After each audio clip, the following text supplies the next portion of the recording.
Yeah, I don't think Mother knew about this. Uncle Marvin was strangled by his own beard.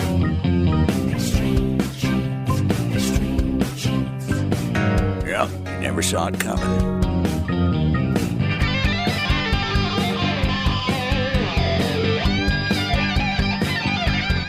And welcome, America, to America's Family History Show, Extreme Genes. And ExtremeGenes.com. It is Fisher here, your radio root sleuth, on the program where we shake your family tree and watch the nuts fall out. It is great to have you aboard. We've got great guests today, as always. I can't wait for you to hear my visit with Katie Crichton coming up.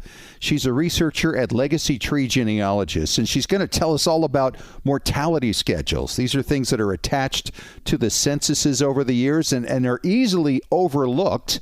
And she's got some great stories that have come from those as well. So you're going to want to hear that. And then later in the show, NEHGS's Dustin Axe is here. He's going to talk about how he's put together a curriculum for youth to learn about family history research in elementary school and for homeschoolers. It's just so awesome in its simplicity. You're going to love what he has to say as well. It's all coming up starting in about 10 minutes. Right now, it's time to head out to Boston. Speaking of NEHGS, here is David Allen Lambert, the chief genealogist of the New England Historic Genealogical Society and AmericanAncestors.org. David, we got a boatload of stuff to talk about today. Do we ever? It really is a wide range of treasures we're going to talk about. Yeah. Starting with a photograph, a simple photograph that, if you went to an antique store, you may have paid a couple of bucks for, the old 19th century carte de visite, CDVs. And there's a fellow that runs a Facebook page called Medals Going Home, obviously about returning medals to the family members. Right. Adam Simpson York bought a photograph. It was of Edrika Faulkner. Well, until recently, the great-great-granddaughter of Edrika Faulkner may not have meant anything to anybody, but now she is the Queen Consort. Queen Camilla received the photo sent by Adam, and she wrote him a note where it says, "Many thanks for the photograph of my great-great-grandmother. It is the first time I have ever seen her picture." And we all know as genealogists how exciting that is. Right? Yes. Yeah. But she writes next, "I must say she looks a bit sad in it." So, I don't think I've seen a lot of happy people in 19th century photographs. The exposure time took so long. I'm sure Maureen Taylor could speak more to that, but that's a fun little find. That's great. I mean, how many people get a letter back from a queen? I mean, that's amazing. I think it's probably worth the value of the photograph you paid for. You bet. That being said, there is a gentleman in his 80s in Chicago who will be selling all of his collection of letters dating from the earliest of the 1830s from Chicago. And that's where they're from. I mean, there's Civil War letters. There's letters from people from all walks of life, but they're all going up on the auction block. Yeah. And this is what we talk about all the time. eBay. Mm-hmm. You can find all kinds of things. And wouldn't it be fun if you had some ancestors in Chicago to be scrolling through those and say, hey, wait a minute, that's my great-great-grandfather. They shouldn't be too much either. They're just not expensive things. Well, right, exactly. I mean, some of them are Civil War related, and there's one from a gentleman named William who writes about 7-foot-high snowdrifts in really cold weather, and that they were about to have a bountiful Christmas feast at the camp with 2 turkeys, sausage, dried beef, half a dozen chickens, and other things too numerous to mention. All right. Letters are great. Reconnecting people with photographs is my next story, and that has to do with Kitty Odell from Bristol, England, whose ancestors were killed in the Holocaust, but she's now had an emotional reunion with photographs of her family that she had never seen that ended up in Czechoslovakia. Yeah, well, there were neighbors next door, and they took a little shoebox and saved all the photos for these Jewish people before they were taken away by the Nazis, and they were sitting up in an attic all this time. And a genealogist over there went ahead and tracked down this descendant and has now reunited the photographs with this person. An amazing story, a great story. With technology, we can get and reach people so much easier now. But I personally love AI. We talked about it just a couple of weeks ago. But there is a new application designed by Toppen Incorporated, which can decipher Japanese characters in cursive form, and it can actually read them. So there's hope for our doctor's handwriting to be deciphered years from now. Well, that would be an entirely separate app, I would think. I would think so. Speaking of love, the next item up for discovery was with a metal detectorist who really hadn't been doing it more than 6 months when he unearthed a gold pendant. Well, this gold pendant with a large gold chain dates from the 1500s. Yeah. And on it has H and K interwoven with hearts and Tudor roses and flowers on it. Yeah, that H and K is for King Henry VIII and Catherine, his wife. Wow. So, never been seen before. They thought it was a fake. Somebody made his costume and jewelry in the 19th century. British Museum says, nope, it's real. And this is going to be life-changing for the young man who found it. He's hoping to use it for his 4-year-old's college education someday. Wow. That's so fun. And you ought to see the picture of this thing, by the way. It is incredibly beautiful. It's almost the size of a pocket watch on a dog collar chain. It's really amazing, and it's gold. You know, not all gold is metallic. In some cases, as we know as genealogists, it's paper.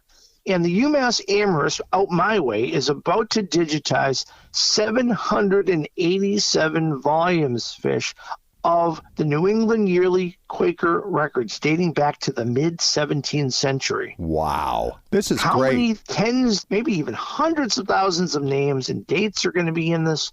And this is tremendous. I didn't even personally realize they had that many volumes, and they're going to be digitized by Internet Archive right down the street from me at the Boston Public Library. My next big question is, who's going to index them? And how's that going to work? You know, this is the thing, though. So many people descend from Quakers, and the Quaker records were probably the number one best church records that were created back in that era. Oh, and they say, Fish, it's going to be done by this summer. Wow. Great story. Yeah, I'm excited. Well, that's all I have from Beantown this week. And don't forget, if you haven't been to American Ancestors and you might want to join, you can use the coupon code EXTREME and save $20. All right, talk to you a little later. All right, my friend, thank you so much. And coming up next, we're going to talk to Katie Crichton with Legacy Tree Genealogist, talking about mortality schedules. You're going to love the stories she has to share about it as well. Coming up next when we return in 3 minutes on Extreme Genes, America's Family History Show.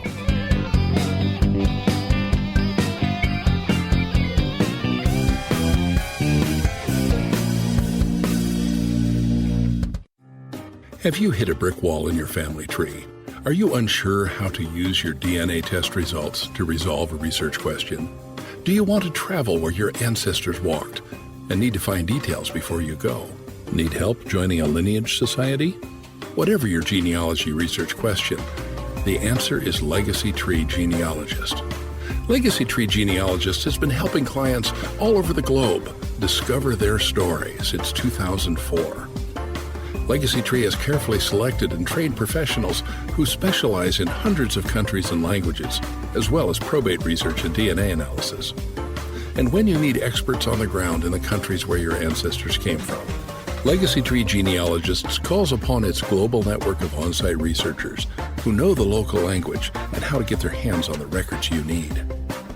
Request your free quote today at legacytree.com.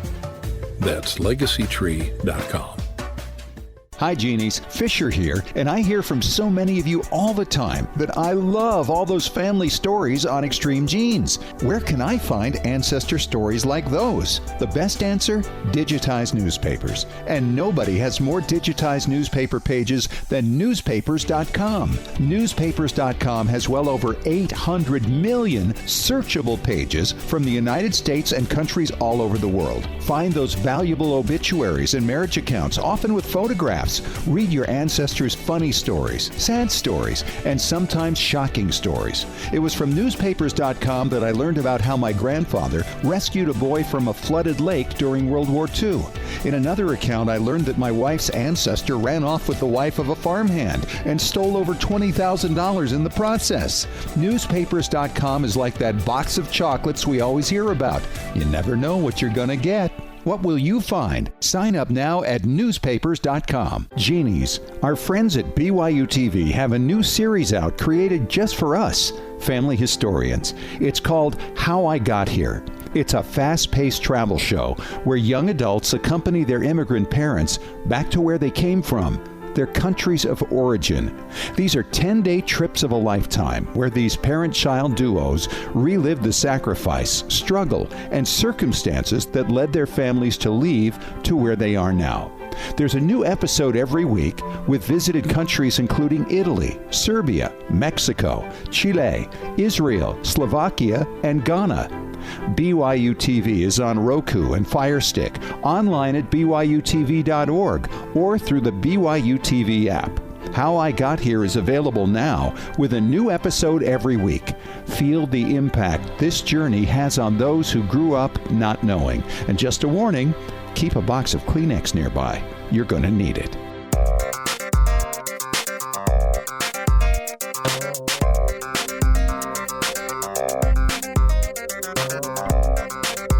Well, one of my favorite things to do every month is to visit with one of our friends from over at our sponsors at Legacy Tree Genealogists and find out what's on their minds.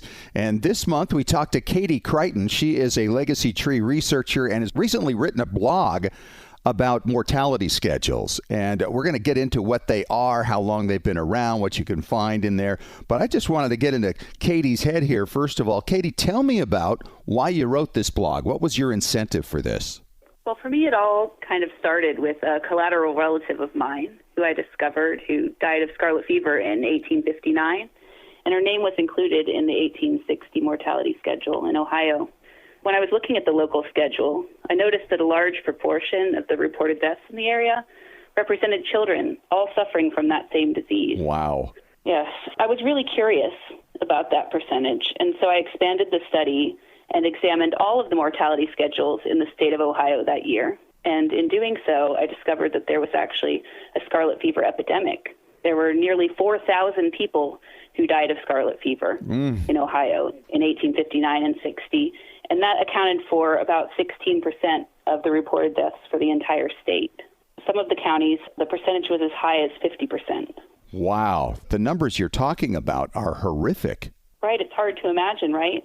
I think that's one of the things that's important about looking beyond just the names in the list, looking for just your ancestors, because when you're looking at the schedule as a whole, even if your family didn't lose a member to scarlet fever in that year, it's likely they were impacted. Sure. There were notes from some of the enumerators saying things like almost every house they visited had someone in the family sick with scarlet fever, or 2/3 of the children in the area suffered from scarlet fever to some degree.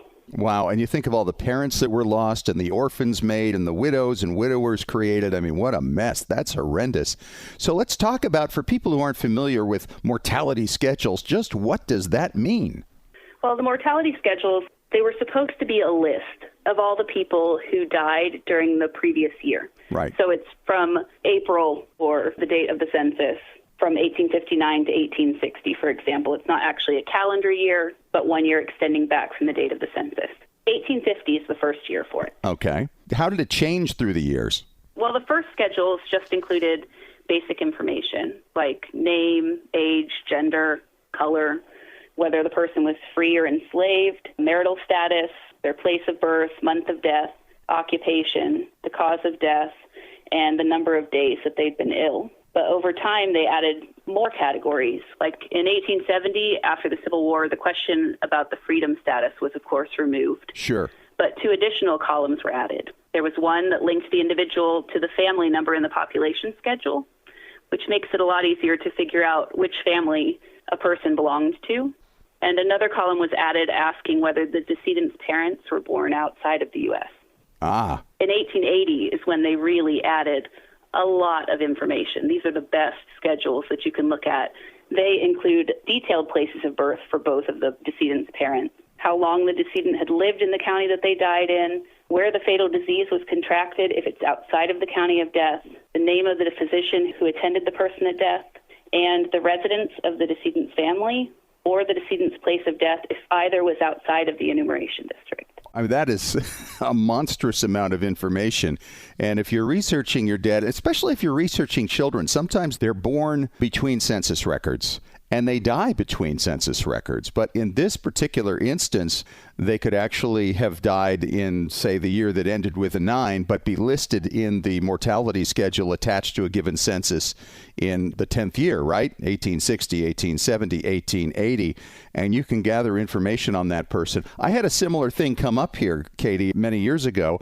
I discovered a candidate for a third great-grandfather on one of my lines. His name was Samuel Downs, and I was hoping to find that he was buried with a woman named Olive, who I believed was his wife. So I checked with the cemetery in New York, and they said, no, he's buried with a little girl named Lizzie Moore. And she said, does that name mean anything to you? And I said, not really, but maybe, because I'd had a great-grandmother who had married a Moore, but it's a very common name, as you know.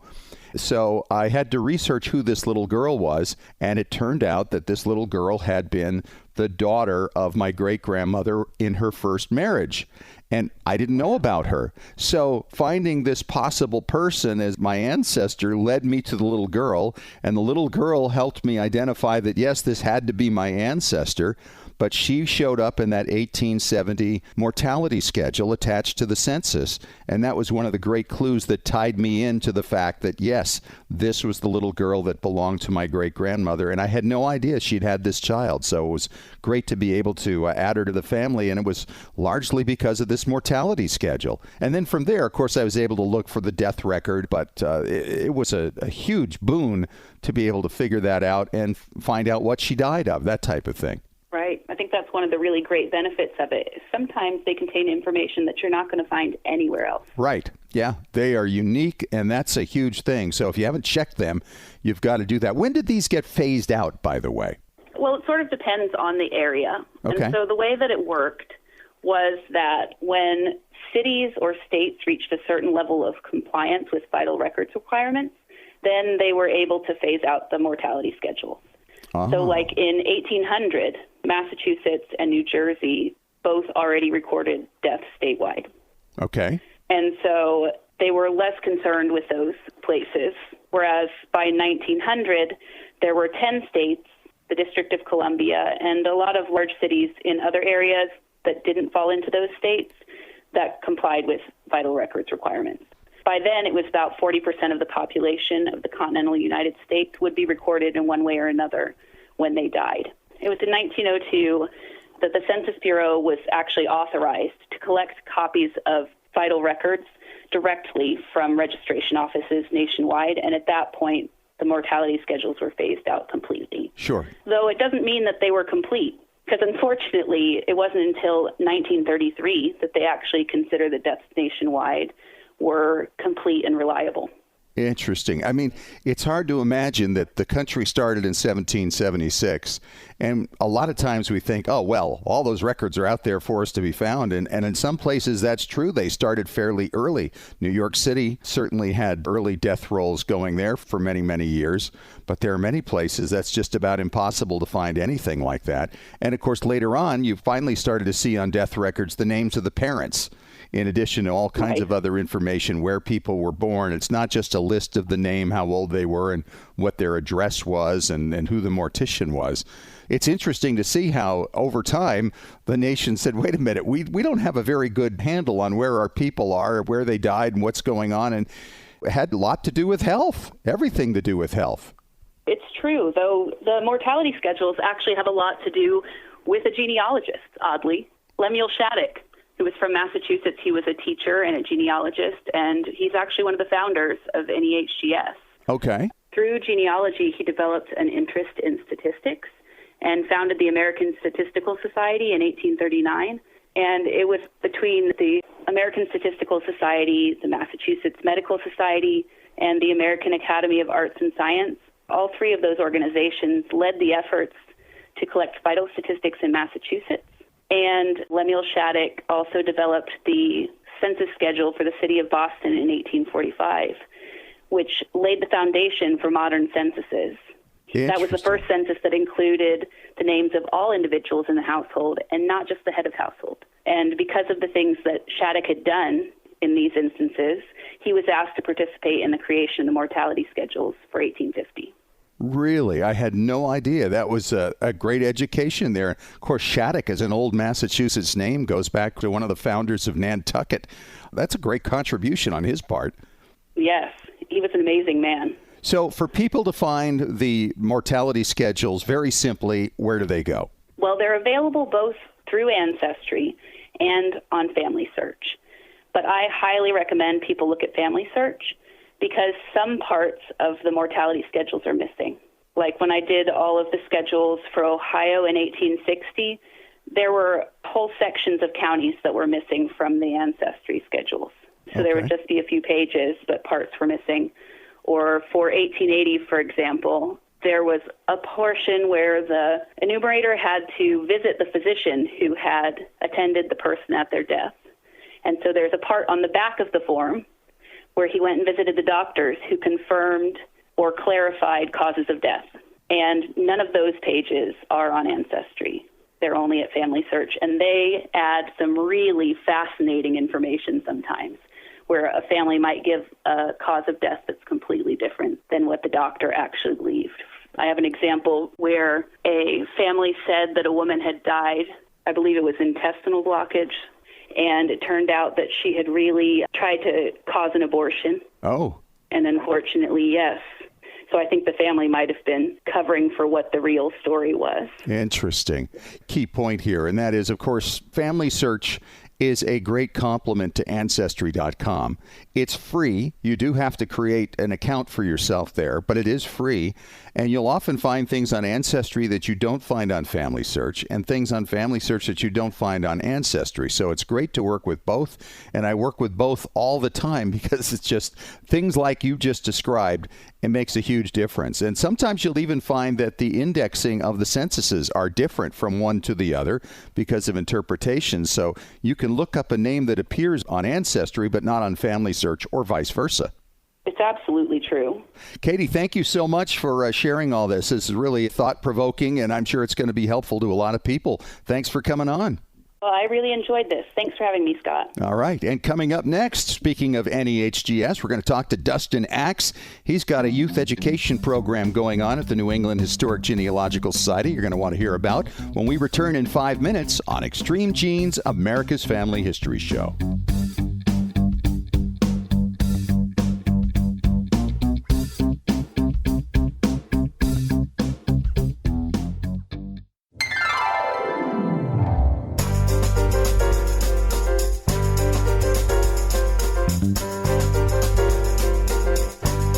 I just wonder how many times over the last 10 years I've had people ask, oh, how do we get the kids interested in family history? Well, there may be an answer here right now that you're going to really like. Hey, it's Fisher. It's Extreme Genes. We're back. I'm talking with Dustin Axe. He is a youth genealogy curriculum coordinator for the New England Historic Genealogical Society. And they've just completed a pilot program in teaching kids through the schools and at home teaching, all kinds of stuff on how to get involved in family history. And Dustin, welcome to the show. I'm really excited to talk to you about this because everybody wonders about this subject if they have any interest in it at all. Yes. Well, thank you for letting me share a little bit about our curriculum. It's a national family history curriculum. It's free to access on our website. The lesson plans target grades 4 to 6. Okay. But really, it's loaded with accessible teaching strategies, definitions, effective messaging that any teacher can use with students K to 12. Right. Well, let's start with you, first of all. You're a trained teacher, yes? I am. I am a licensed social studies teacher, so I am formally trained for the classroom. However, I've spent my entire career working in museums. Okay. Developing field trips, doing teacher professional development. I've worked with multiple ages, grades, teaching many different subjects.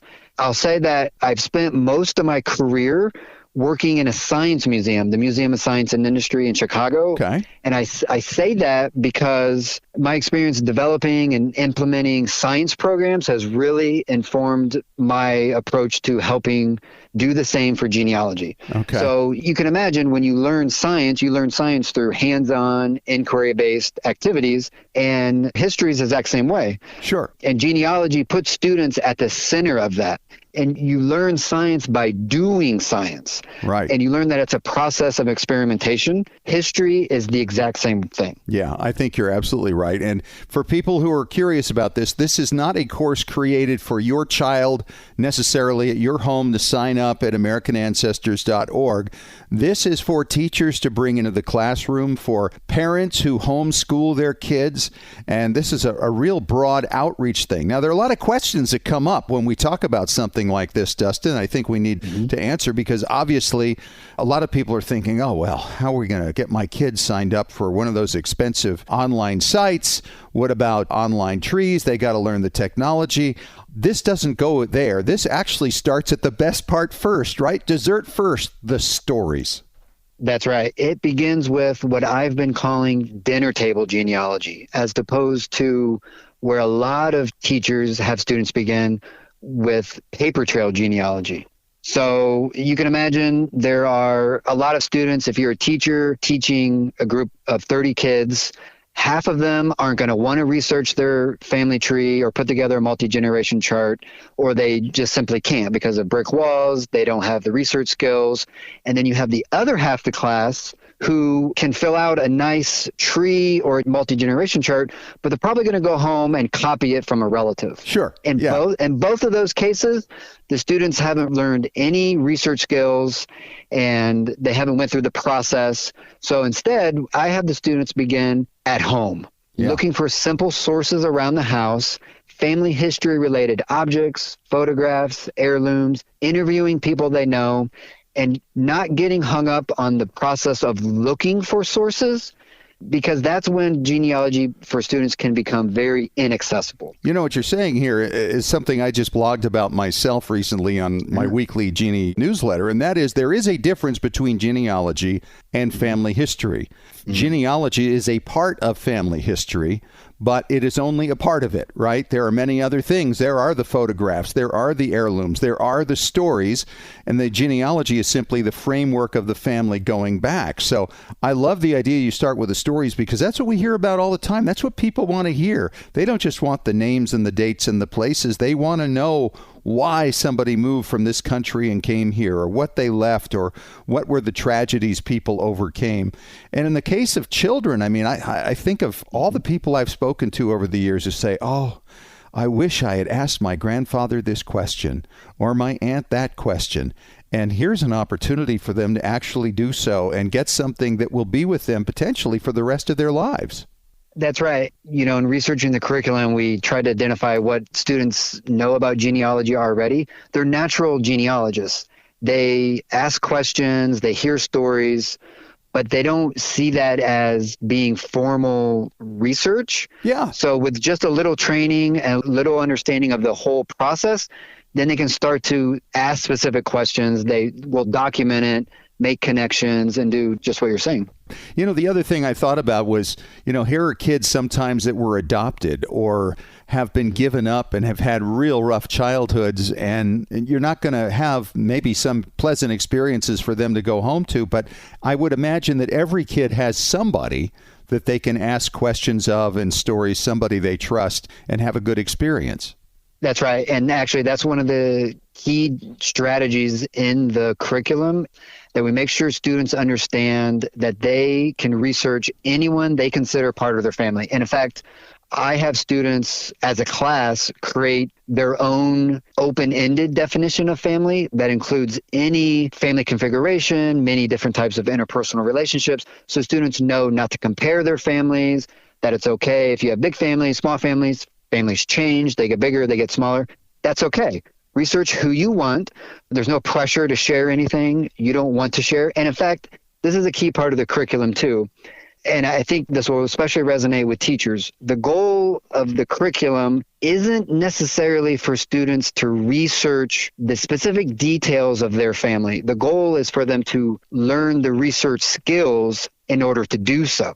Mm-hmm. You can learn those skills by researching another family, a neighbor, a historic figure, right? So you're learning this process, what are the steps? How do you ask questions? Where do you look for answers? And then eventually, by going through this process again and again and again, you begin to think like a genealogist. And then if you're not taught misconceptions, you're not reinforcing misconceptions, maybe later in life, students can then pick up genealogy and they're inspired to make this a lifelong journey. Well, and let's circle back to what we talked about earlier. Once again, there are no costs involved with this for students. So if you're a teacher and you wanted to incorporate this curriculum into what you teach at your school, or if you're a homeschooling teacher, a parent, there are ways to do this. How do people sign up for it? So go to AmericanAncestors.org. We have a youth genealogy webpage. In fact, the curriculum's on our homepage right now.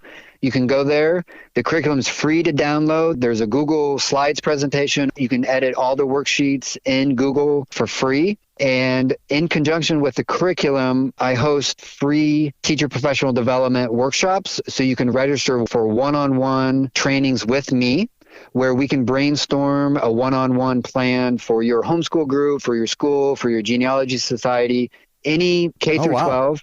Again, this is all free. The curriculum's free. You can register for a teacher training, because family history and doing this, it's very personal. Yes. So individualized. Individualized. Just like with any subject, there's no universal way of teaching genealogy. No. It has to really be differentiated. So you can sign up for teacher training. I can meet with you, and I use my experience as an informal educator to help brainstorm what may work in your neck of the woods. Wow. Great stuff. He's Dustin Axe. He is the Youth Genealogy Curriculum Coordinator for the New England Historic Genealogical Society. Once again, the website is AmericanAncestors.org. And yes, it does cover genealogy societies, so not just schools and at home. So it just keeps expanding the longer we talk here, Dustin. So thank you so much for your time. Great to have you. And we look forward to hearing about the successes that I'm sure are going to come down the road. And coming up next, speaking of NEHGS, David Allen Lambert returns in 3 minutes with Ask Us Anything on Extreme Genes, America's Family History Show.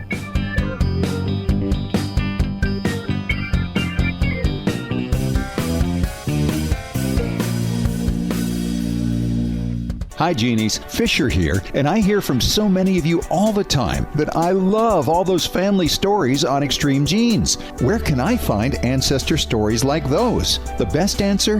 Digitized newspapers. And nobody has more digitized newspaper pages than newspapers.com. Newspapers.com has well over 800 million searchable pages from the United States and countries all over the world. Find those valuable obituaries and marriage accounts, often with photographs. Read your ancestors' funny stories, sad stories, and sometimes shocking stories. It was from newspapers.com that I learned about how my grandfather rescued a boy from a flooded lake during World War II. In another account, I learned that my wife's ancestor ran off with the wife of a farmhand and stole over $20,000 in the process. Newspapers.com is like that box of chocolates we always hear about. You never know what you're going to get. What will you find? Sign up now at newspapers.com. Hey, Genies. As we've dug into our family history explorations over the past year, our community at Genealogy and Family History Breakthrough Strategies has taken off. This is where you can meet like-minded genealogists who can help you break through those brick walls and find a whole city behind it, occupied by ancestors whose names you don't even know yet. This is where you can learn from your fellow Genies and ask questions, because many in our community have already been into some of the records you're looking for. Genealogy and Breakthrough Strategies is free. What a great place for brainstorming and getting to know other people who totally get your passion for family history research. If you're looking to take the next step in sharpening your skills, here's a great chance to learn from others and give back in areas you've already become expert in. So join us. That page again is Genealogy and Family History Breakthrough Strategies. It's a long name, but we cover a lot of territory. Genealogy and Family History Breakthrough Strategies. Genies, if you haven't done so yet, you've got to check out Ancestry.com's new Storytelling Creation Center, Ancestry Stories. Their story builder allows you to create a story with 6 different slide types, including a title page, a photo display page, including stock pictures they provide, and documents, and you can write a summary. And with those photos, you can add motion, panning left to right or right to left. For now, these stories can only be created on your iPhone, but Android is still to come and can be saved to your ancestors' pages on your trees. You can then access via phone, and in time, it'll appear on your desktop. You can also share it with family members and friends, whether or not they subscribe to Ancestry.com. For the younger generation that wants stories in a quick and easy-to-consume form, you can't beat this. I've already shared a story with my family, and the reactions are remarkable. Try out these incredible new tools and share your new story creations on social media using hashtag #MyAncestryStory.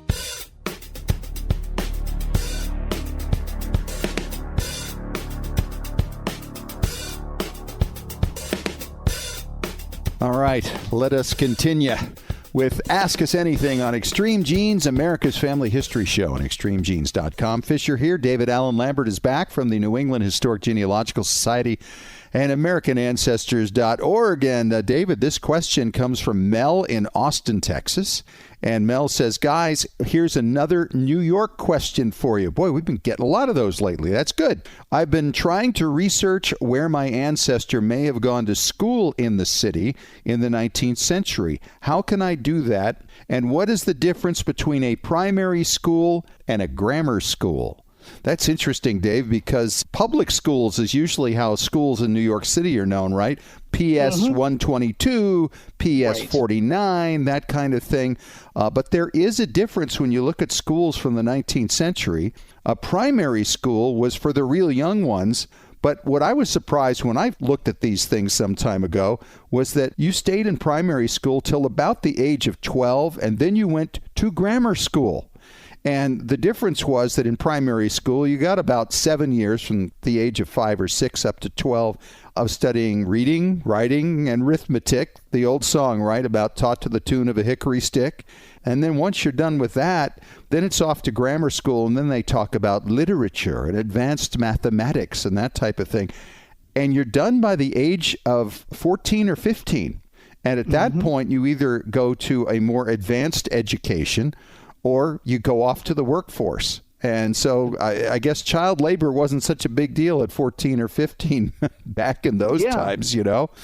Exactly. And even in my own hometown, I mean, we didn't have a high school, a higher school of learning, say, until 1869. Our town actually, in 1765, Stoughton, had the first community in America that offered free textbooks. I mean, you had to pay for your books. Yeah. It was just like college for even in the primary grade. So, yeah, that's fascinating. I think with school records, you really get a glimpse in knowing, you know, like I found my parents' school records in Boston. And, you know, it's like maybe they weren't so good in math.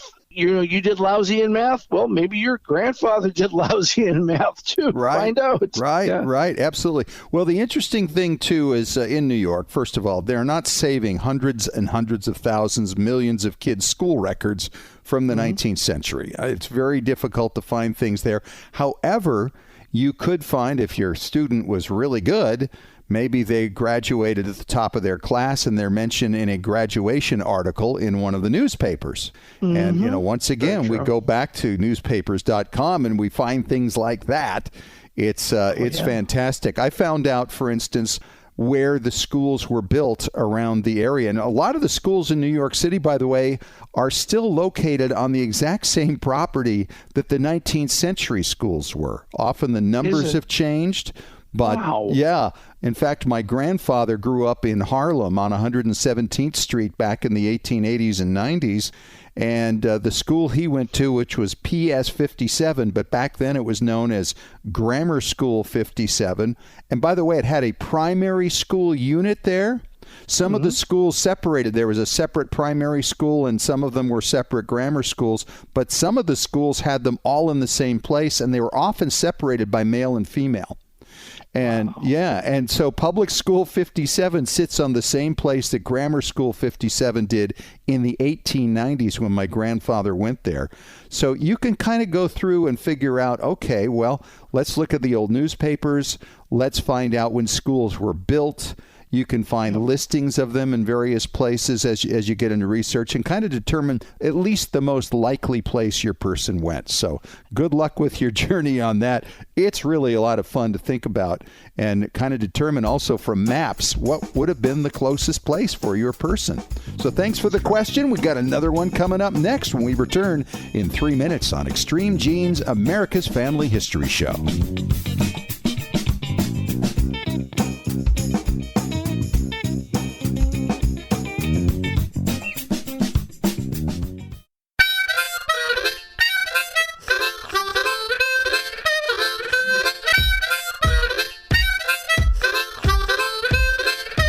Okay, uno más. One more question here for Ask Us Anything on Extreme Genes, America's Family History Show and extremegenes.com.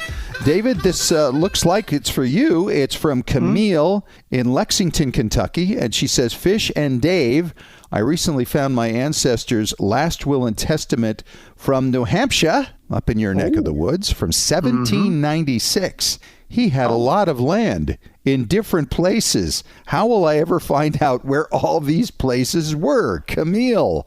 Well, I mean, you're really in luck because it's consolidated your research down to what he owned at the time of his death. Now, the first place, the County Registry of Deeds. And luckily for us, Family Search has diligently over the past several decades or more in New Hampshire copied all of the deeds besides the probates. So you can go into the grantor, someone who's selling land, in the grantee, somebody who's buying land, and search for your ancestor's name. Now, don't be surprised for a couple of reasons why you may not find him. Primarily because he may have inherited the property himself. So you got to go back to those probates, Camille, and look for his dad, his mom, his grandfather, his grandmother, his aunts and uncles, and see if they just transferred it. Now, the other thing is, did the property stay in the family? Because it's an inventory. It doesn't necessarily mean they had to liquidate it. They only usually liquidate after they sold off the oxen, the cows, the different farming implements, because obviously the family needs to live someplace. So it may have gone another generation down in the family. The other thing you might find is that he didn't purchase the property from the county. The county may have actually had proprietorships. And in New England, it's very early for proprietorship records, Fish. Yes. They go back to the settlement of the community. Yeah, that's right.